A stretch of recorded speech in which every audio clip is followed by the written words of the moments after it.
Tenemos el gusto de saludar al gobernador de la provincia de Buenos Aires, Axel Kicillof. ¿Qué tal, gobernador? Mariano Martín y el equipo de Toma y Daca los saludamos. ¿Cómo va?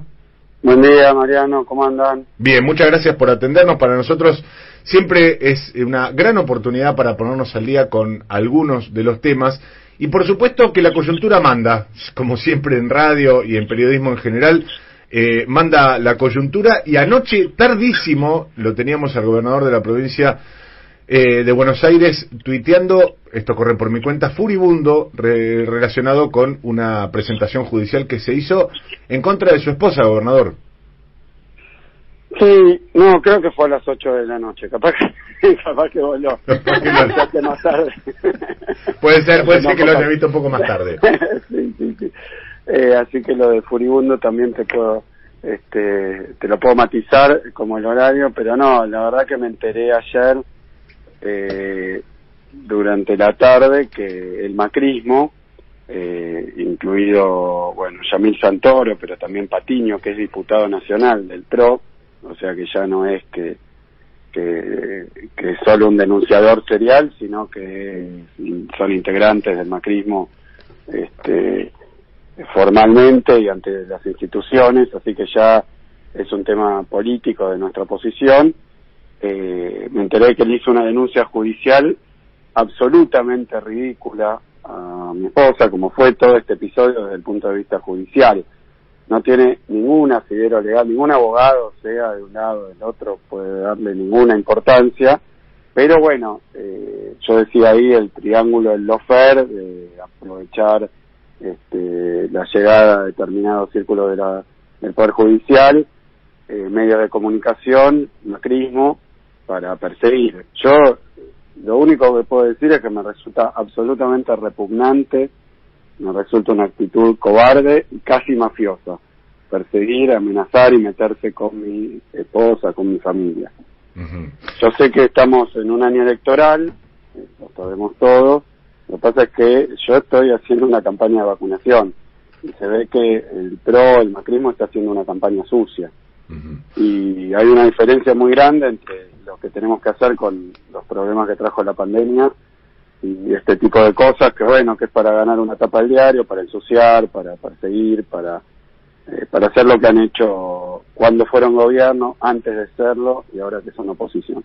Vamos a contarle a los oyentes de la 750 que esta presentación judicial apunta contra Soledad Quereliak, la esposa del gobernador de la provincia de Buenos Aires, como por supuestamente haberse arrogado facultades que no le son propias por no ser funcionaria en esta suerte de gestión con Beatriz Sarlo para ofrecerle encabezar una vacunación visible, ¿no? Quiero ser lo más atinado posible respecto de esta denuncia. ¿Es así? Mirá, la verdad que ni sabría explicar qué figura es, porque primero que no soy abogado, pero lo consulté inmediatamente, ya lo sabía porque obviamente no hay nada parecido ni remotamente cercano a un delito. La novedad es que ya no tiene que ver con las vacunas ni siquiera. Yo creo que lo que están buscando es un titular, aunque después si hubiera un aparato judicial que no estuviera politizado, no dura un segundo. Uh-huh. Pero yo estoy en la causa dólar futuro hace 5 años, inhibido, embargado, y ahí no hay ningún delito tampoco, así que el problema que tenemos es que cualquier cosa, siempre y cuando la inserten dentro de ese mecanismo, puede convertirse en una permanente fuente de noticias, en que una parte de la sociedad que recibe a través de esos medios de comunicación también la información diga, mirá, ahora en realidad es un delito. Pero son todas cosas que no resisten el análisis del sentido común. La verdad que todo el episodio lamentable que protagonizó Sarlo desembocó en que también políticamente, pues después nos enteramos que lo dijo él, que había un periodista que fue y le llevó al juzgado para que la citen a Sarlo.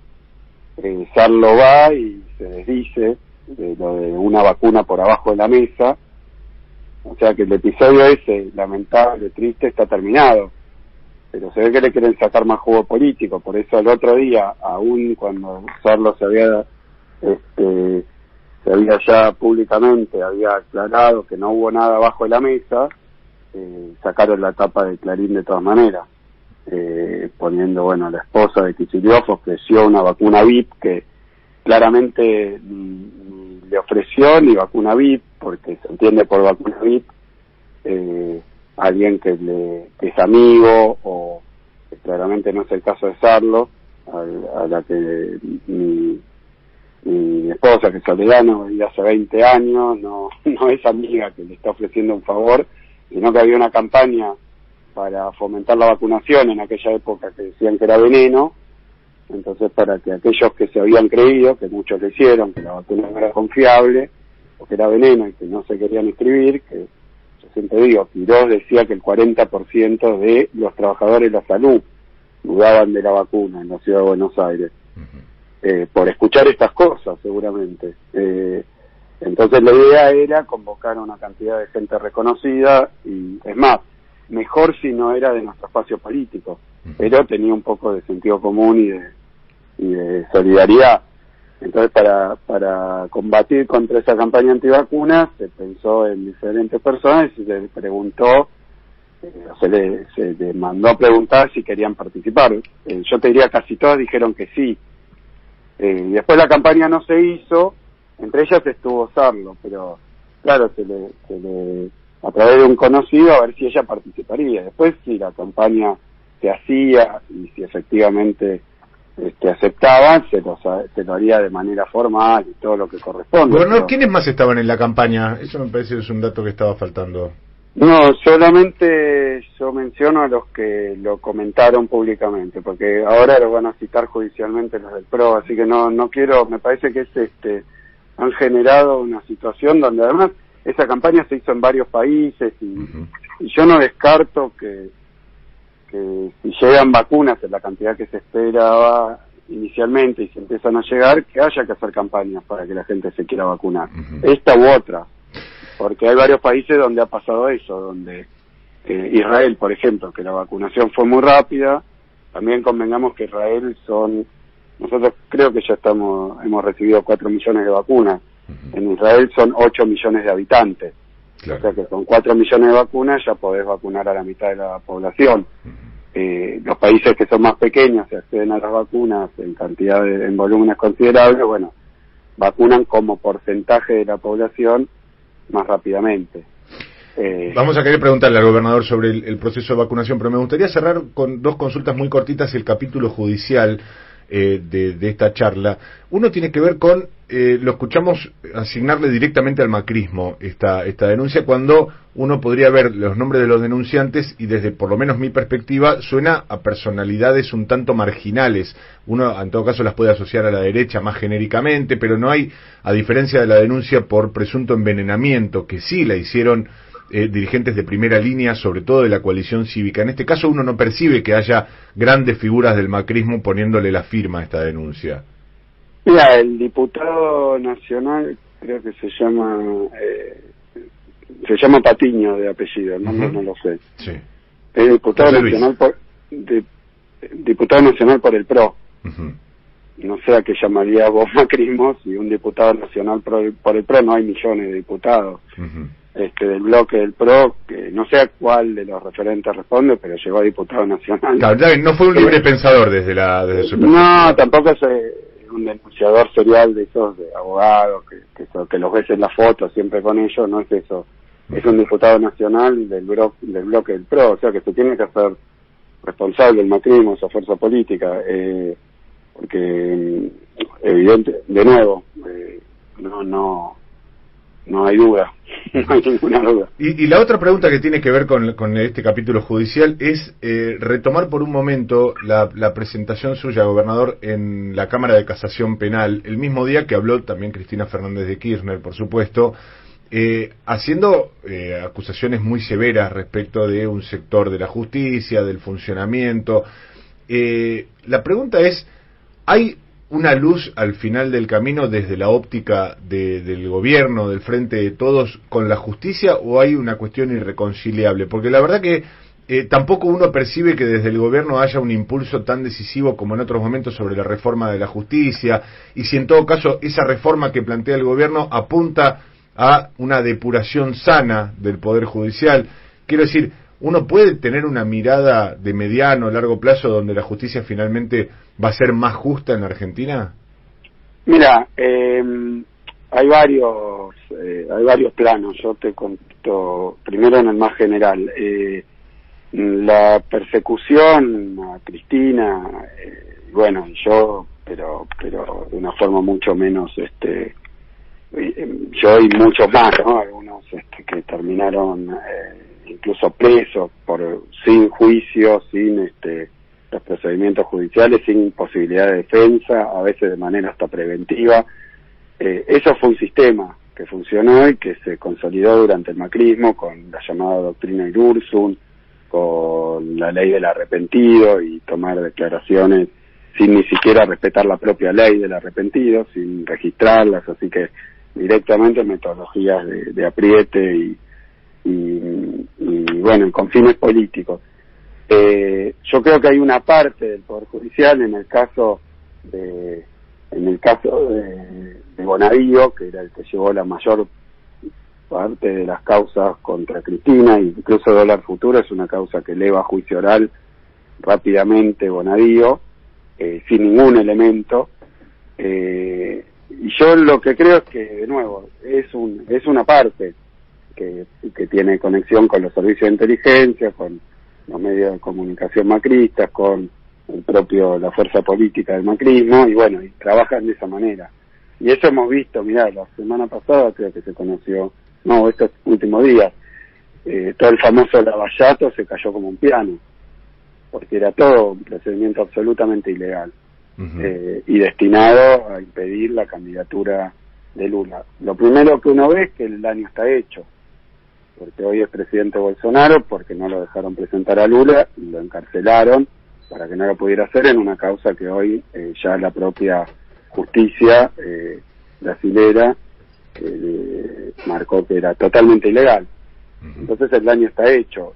Lo mismo ocurre con las campañas en toda Latinoamérica, con las campañas de desprestigio, porque ahora meten una denuncia judicial, y si la empiezan a mover, imputan, después llaman a declarar 50 noticias donde uno pareciera que lo están persiguiendo por un delito que cometió o que presuntamente cometió, y al final es como puro humo para generar un efecto político, porque hay un sector que lo que ve es que tenés que ir a declarar, entonces habrás cometido un delito, y bueno, y empieza toda esta carrera. En cuanto a la posición que tomó Alberto al respecto, desde el inicio del gobierno marcó que era un objetivo marchar hacia terminar con esos sótanos de la democracia, con una justicia que fuera parcial y que estuviera politizada, y los pasos que se van dando, bueno, tuvimos también una pandemia en el medio, son los que da el Ejecutivo y el ritmo que los da. Yo ahora desde acá, desde la provincia, con lo que ocurre en la justicia federal, etcétera, no puedo tener injerencia. Ahora, una cosita más sobre esto que para mí es muy importante también, porque liga justamente la cuestión judicial con la cuestión económica tan cercana a las incumbencias del gobernador de la provincia. El gobierno ayer confirmó que hace, a través de la Oficina Anticorrupción, una denuncia contra Mauricio Macri, una querella de índole penal por el endeudamiento con el Fondo Monetario Internacional.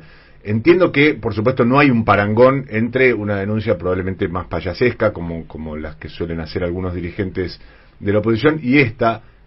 Sin embargo, gobernador, permítame decir que percibo que hay también una idea de judicializar la política, porque al fin y al cabo Mauricio Macri fue votado. No sé si usted coincide con esto o cree que esta denuncia sí tiene lógica, sí tiene asidero que ha presentado el Gobierno Nacional contra Macri.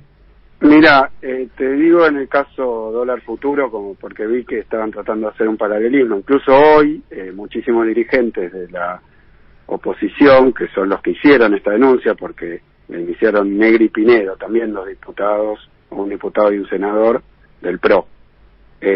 o sea que era su modus operandi. En el caso de dólar futuro, al principio denunciaron un delito presunto que era de corrupción, como si el gobierno nuestro le hubiera vendido dólares baratos a los amigos. Esa fue la denuncia, que incluso lo lleva el juez Bonadío a allanar por primera vez en la historia la mesa de operaciones de dinero del Banco Central. Es algo que está todo el tiempo, digamos, interviniendo, así que es una cosa realmente desquiciada, allanarla y meterse, y por eso no se hizo nunca, pero bueno, lo hicieron igual, porque yo creo que en aquel momento querían forzar una devaluación, rompiendo el instrumento que eran las operaciones con el dólar a futuro, que después hizo el gobierno de Macri, antes se habían hecho, o sea que seguro no era un delito, pero en ese momento, cuando sale la noticia, era una causa de corrupción, que le habíamos vendido dólares baratos a amigos. Finalmente se enteran, por su absoluta ignorancia de que el Banco Central no sabe a quién vende, entonces consiguen la información en el mercado ROFEX y bueno, consiguen la información. Y se conoce la lista donde hay un montón de macristas que habían comprado dólar futuro durante nuestro gobierno, pero que se enriquecen cuando devalúa el gobierno de Macri, porque los contratos de dólar a futuro se pagan si hay una devaluación.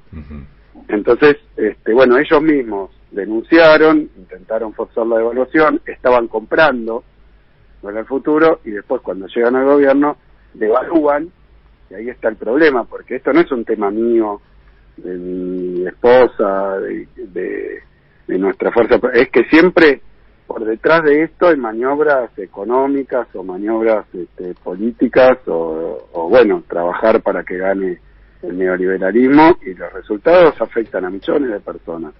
Y lo de Lula, por ejemplo, o acá la persecución a Cristina, tienen otro efecto, no es solo el ámbito de lo personal, es qué políticas quieren aplicar haciendo este tipo de cosas. Entonces, sintetizando, en dólar a futuro nunca hubo un delito, nadie puede explicar ni siquiera de qué nos acusan, porque es una operación normal del banco, menos todavía Cristina, que no hace eso, digamos, o no tiene obviamente una intervención en esas cosas, o sea que es una causa meramente política. En el caso de lo del FMI, lo que se está diciendo es que se aprobó el crédito más grande de la historia de la humanidad, del FMI, sin siquiera hacer los trámites y los pasos administrativos para hacerlo, que se hizo fuera de la norma también. Entonces, ya, de un lado el Fondo Monetario otorgó este crédito fuera de su estatuto, y después es muy claro el Fondo Monetario que no presta la plata para que se vaya a la fuga de capitales, y esta plata se fue a la fuga de capitales.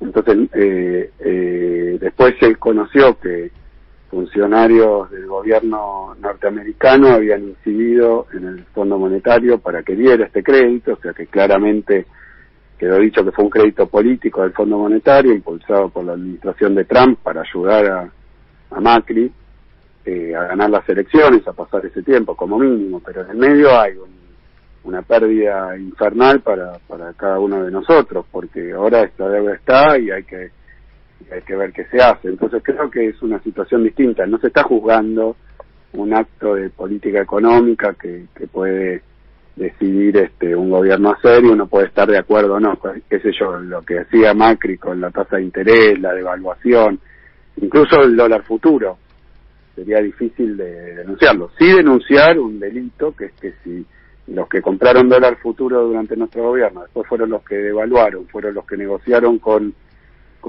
el mercado para ver cuánto cobraran, y cobraron y se llenaron de plata, ahí sí hay un delito. Entonces, es distinto, ¿se entiende? Sí. Sí, Kicillof, ¿qué tal? Patricia Bali lo saluda.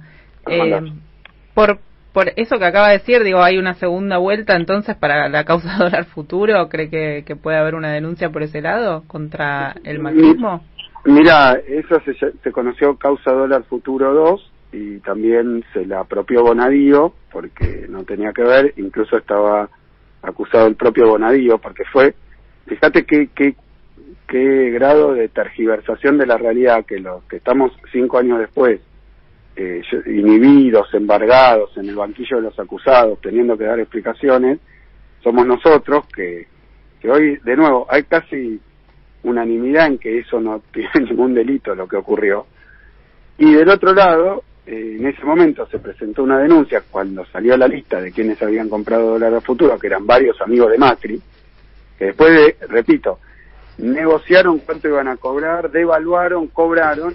Incluso el presidente del Banco Central, Sturzenegger, le consultó a Bonadío si pagaba, porque como había una causa que decía que eso era ilegal, que era la que nos acusaban a nosotros o que estaba mal hecho, Sturzenegger, para pagarle a también los amigos de Macri, entre otros, ¿no?, que se enriquecieron, le consulta a Bonadío. Bonadío dice sí pague, mientras está teóricamente investigando si eso fue todo una ilegalidad. Uh-huh. Entonces, es tan, pero tan descarado, tan sinvergüenza lo que se ha hecho, que esa causa donde estaban Bonadío, Sturzenegger, los que cobraron, los que negociaron, un día a espaldas, incluso sin tener los cargos, negociaron cuánto iban a cobrar ellos, porque después tenían contratos. Entonces, todo eso se denunció en ese momento y rápidamente la parte de la justicia del Lofer lo sobreselló a todos, con lo cual quedó como cosa juzgada, digamos. No sé si se puede volver a examinar ese asunto. Uh-huh. Así que fíjate cómo funciona. Los que todavía hoy no se entiende de qué nos acusan, seguimos en la causa. Y los que era muy claro, porque tenían esos contratos, los cobraron, y están documentadas su participación en esas negociaciones. El propio juez Bonadío que autoriza todo eso documentado a la vista, etcétera. Nunca hubo investigación de nada, con los mismos jueces macristas que trabajaron y que después están también metidos en diferentes causas, como juzgando, ¿no?, de espionaje, todo lo que sabemos que ocurrió. Uh-huh. Y de nuevo, me parece que cuando hay un hecho muy concreto, no se cumplen los procedimientos, se puede investigar rápidamente, no es una cosa que hay que ir a allanar, traer, buscar. Ni siquiera uno piensa, lo que dice es que, y lo digo yo hoy, que tienen que tener oportunidad de defenderse, tienen que respetarse los procedimientos judiciales, no hay que encarcelarlos o apretarlos para que digan y se denuncien entre ellos. No, simplemente lo que pasa es que si no hay base para cosas como el correo, como los peajes, como todas las cosas que fueron inmensos negocios que hizo el gobierno anterior desde el Estado, antes, durante y después de su paso por la presidencia. Me parece que si no lo vamos a poder investigar, entonces es como que todo está en la misma bolsa. Y como ex negociador con el Fondo Monetario, ¿no?, cuando estaba en el Ministerio de Economía, ¿cree que esta denuncia puede llegar a empastar esa negociación que está llevando adelante Martín Guzmán ahora? Mira, al revés, yo creo que Martín ya habló del tema.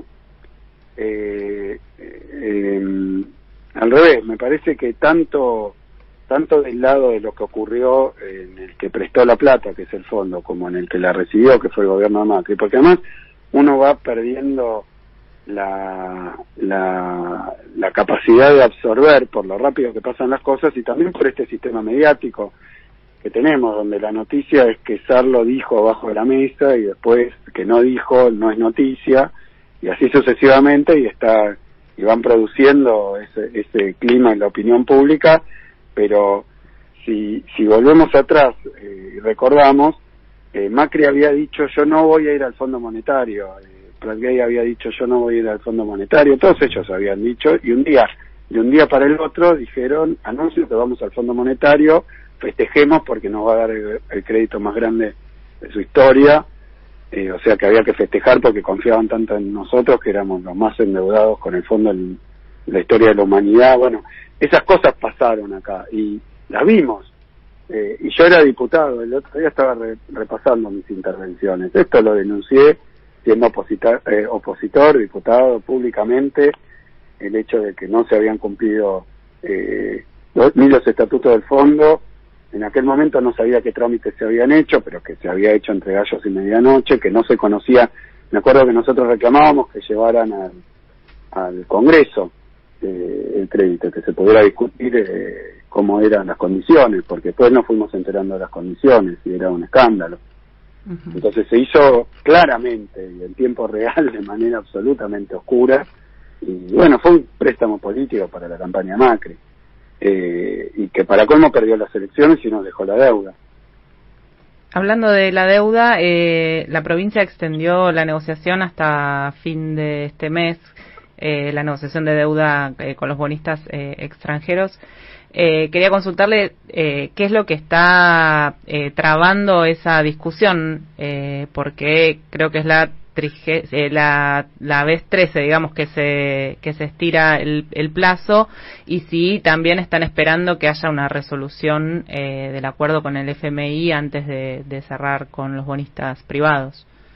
Y continúan las conversaciones. Yo te diría, no estamos esperando especialmente nada. Me parece que el criterio y el método que planteó Martín Guzmán de la sostenibilidad, de analizar la sostenibilidad en estas renegociaciones o reestructuraciones, es el método correcto. Básicamente, fíjate lo del fondo. No solo Macri toma un crédito que terminan entrando 45.000 millones de dólares, sino que había que devolverlo en unos poquitos años, lo cual es absolutamente imposible, porque no tenemos esos dólares para devolverlo. O sea que fue un crédito mal tomado, mal usado y mal negociado.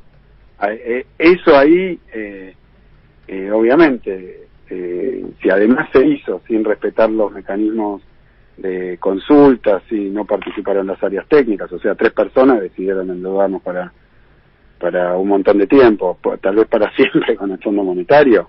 ¿Cómo es? Por más que haya sido votado, no tiene esa atribución. Eso es lo que se está estudiando. En el caso nuestro se sigue conversando en base a la sostenibilidad, qué es lo que la provincia puede pagar. Y además, aunque la provincia pueda pagar la deuda inmensa que deja Vidal, hay que ver el plazo, las tasas, etcétera, pero también el acceso a las divisas, porque es deuda que tomaron en dólares en el mercado en Wall Street. Entonces hay que ver también con el gobierno nacional la disponibilidad de reservas, porque eso se va a pagar. Yo como gobernador tengo que juntar los pesos y destinarlos a eso, pero ir a comprar dólares al Banco Central. Entonces está todo vinculado, las deudas de las provincias, incluso las deudas de los privados. Hace poco se renegoció la de YPF, están vinculados porque todo va contra la disponibilidad de divisas. Está hablando el gobernador de la provincia de Buenos Aires, Axel Kicillof, con nosotros, y para el cierre, gobernador, queremos preguntarle por el avance del proceso de vacunación. ¿Cuáles son las perspectivas? ¿Cuál es el horizonte desde el que a usted le parece que se puede decir, bueno, la provincia de Buenos Aires ya está en una fase avanzada de inmunidad como para que empecemos a percibir una suerte de vuelta de la nueva normalidad? Mira, es así. Nosotros ya hemos vacunado prácticamente al 100% del sistema de salud de la provincia de Buenos Aires. Esa era una primera meta, eran 260.000 vacunas y personas para inmunizar. Fue una decisión del gobierno nacional que se inmunizara completo a todo el equipo de salud, en todas sus funciones.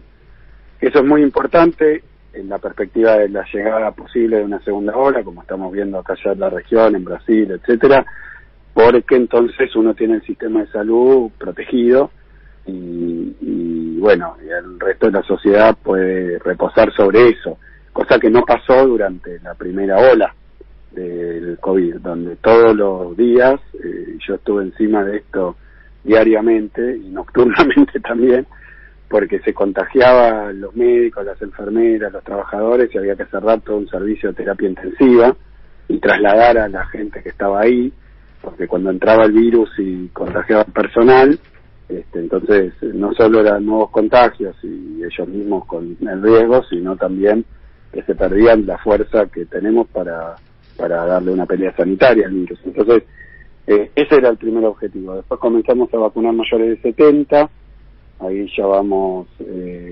teníamos 800.000 inscriptos aproximadamente, y a eso se sumó después los nuevos que se fueron agregando a la inscripción, que ya va más de 4.200.000 inscriptos, y seguramente sobre esos teníamos algo más de 100.000 vacunados. El problema es que después vino una cantidad importante de vacunas, pero para menores de 60, que son las de Sinopharm. Entonces ahí empezamos a trabajar fuerte con otro grupo que está ahora corriendo mucho riesgo, que son los docentes. Empezamos con los que tienen enfermedades preexistentes y ampliamos a todos aquellos menores de 60 que también tienen enfermedades preexistentes, que no son docentes, y también a fuerza de seguridad. O sea que el ritmo, hemos batido nuestro récord de vacunaciones por día. Llegamos a superar largamente los 50.000 vacunados diarios. Es un buen ritmo y lo podemos hacer crecer también, depende de la cantidad de vacunas que vayan llegando. Entonces ahí que siempre dicen, bueno, ¿cuándo van a llegar? Todos estamos ansiosos, se van haciendo anuncios, pero la verdad que está muy rodeado de incertidumbre, y no acá, en todo el planeta, ¿no? La provisión de vacunas no solo ha sido muy injusta, han llegado muchísimas más en los países desarrollados, incluso Argentina está entre los países que recibieron vacunas contra un centenar de países que no recibieron ninguna todavía. Entonces ha habido una distribución muy dispar de las vacunas, y la provisión depende de los volúmenes producidos, y eso también es algo complicado, porque producir cientos de millones de vacunas a esta velocidad, una vacuna nueva, es algo que nunca se había hecho. En realidad deberíamos tener miles de millones de vacunas, y no es así, va más lento de lo previsto. Hay países que tienen acceso porque son productores, caso de Estados Unidos, y otros países que por su dimensión, con niveles, con recibir cantidades como las que estamos recibiendo nosotros, pueden avanzar muy rápido sobre el porcentaje de su población. Gobernador, acá me pasan unos dichos de hoy de Jorge Macri, el intendente Vicente López, diciendo que la distribución ha sido pésima de la vacunación en el distrito bonaerense. Aclara que no tiene que ver con una discriminación de orden político, pero alegó que hay falta de experiencia resolviendo las cosas a las apuradas y sin conocimiento. No sé si le merece alguna reflexión. Mirá, no tengo los números ahora del distrito que gobierna Jorge Macri. La verdad que vacunar más de 50.000, casi 60.000 por día no habla de una pésima distribución. Todas las vacunas que tenemos se distribuyen y se ponen. Lo que pasa es que sí oí decir algo que es mentira y está mal, porque es cierto que en algunos distritos la proporción es alta, sobre todo en distritos pequeños del interior de la provincia, porque al principio no se podía fraccionar la vacuna, no es que no queríamos, venía en paquete de 450, y es cierto que no se pudo mantener la proporcionalidad, pero ahora que tenemos otro tipo de vacunas se va subsanando. Después cada distrito es responsable también, o puede contribuir a la inscripción de los que se tienen que vacunar, también los distritos que más se inscribieron, porque esta vacuna es voluntaria, entonces por grupo hay que ir mandando a aquellos que se quieren vacunar. No alcanza con saber cuántos hay, sino efectivamente hayan expresado su voluntad. Claro, los que quieran, porque es voluntaria. Y lo último, veíamos esta semana imágenes, desde mi perspectiva al menos, muy muy tristes del proceso de vacunación de mayores de 80 años en la ciudad de Buenos Aires. ¿Cómo está hoy la vinculación ciudad-provincia, y si los efectos de eventualmente un mal proceso de vacunación en uno pueden disociarse de lo que suceda en el otro? Y no, deberíamos estar todos por eso. Yo creo que el proceso de vacunación, y lo dicen todos, me parece que ahora están tratando de politizar también eso, porque hay algo de desesperación, veo yo, en parte por cosas que lamentablemente ocurren en la ciudad, y que bueno, que se trata, no hay mucho blindaje, pero bueno, no es mi función denunciarlo ni nada, simplemente marcar que a nosotros no nos pasan. Nosotros tenemos gazebos, sillas, agua para distribuir. Lo habíamos pensado, planificado, porque sabíamos que íbamos a estar vacunando todavía con calor, y a mucha gente. Y bueno, nuestra cantidad de vacunados es realmente infernal en términos, por donde se quiera ver, un estadio de River por día estamos vacunando, es mucho, y está funcionando bien, no hay queja, no hay problema. Después sí esperamos que todas las jurisdicciones, porque nosotros tomamos varias medidas anticipadamente, lo venimos planificando mucho, lanzamos un sistema de inscripción que ahora están copiando o lanzando en muchas de las jurisdicciones, pero lo teníamos funcionando en diciembre, una forma de dar turnos de manera con un algoritmo según los grupos, según los lugares, todo eso lo teníamos listo, teníamos comprado todos los insumos necesarios para la vacuna, incluso freezer. Nosotros tenemos más de 500 lugares de vacunación y la vacuna de Gamaleya necesita menos 18 grados, que es una instalación muy especial, y grupos electrógenos por si se corta la luz. Así que esto también lo venimos anticipando y no es lo mismo que vacunar en 200 kilómetros cuadrados de la ciudad de Buenos Aires, todo con luz, con un asfalto, que es la tarea que tenemos nosotros. No me quejo, simplemente digo, la complejidad es, no sé si es proporcional al territorio, que es 1500 veces mayor, pero es otra complejidad. Y si algo tengo que decir es que obviamente no se hizo nunca, lo planificamos, lo pensamos y viene funcionando bien y se podrá también mejorar, obviamente, pero sí, lamento cada vez que uno tiene noticia de que las cosas van mal, porque sí, es un tejido urbano único con el AMBA y bueno, tenemos que avanzar a ritmos similares, pero bueno, obviamente nosotros a disposición tanto para el sistema como para el método de vacunación y para los vacunatorios, bueno, estamos a disposición.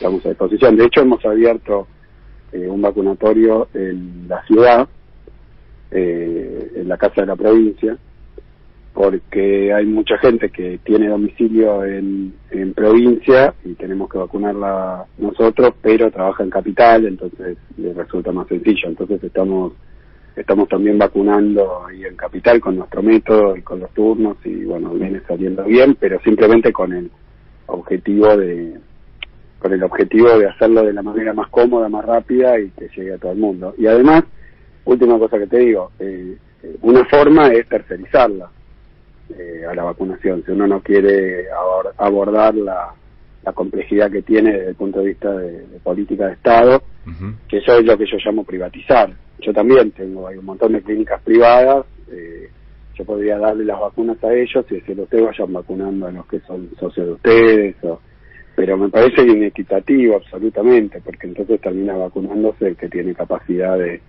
estar en una prepaga o tener una situación distinta. Así que nosotros la encaramos como una campaña completamente pública, en hospitales públicos o en vacunatorios abiertos específicamente para hacerlo. Gobernador, gracias por estos minutos con nosotros. Bueno, muchas gracias a ustedes, un abrazo grande. Hasta luego. Hablábamos con el gobernador de la provincia de Buenos Aires, Axel Kicillof. Pasó por toma y daca, 10 horas 56 minutos. Nos tomamos este ratito del querido amigo Ricardo.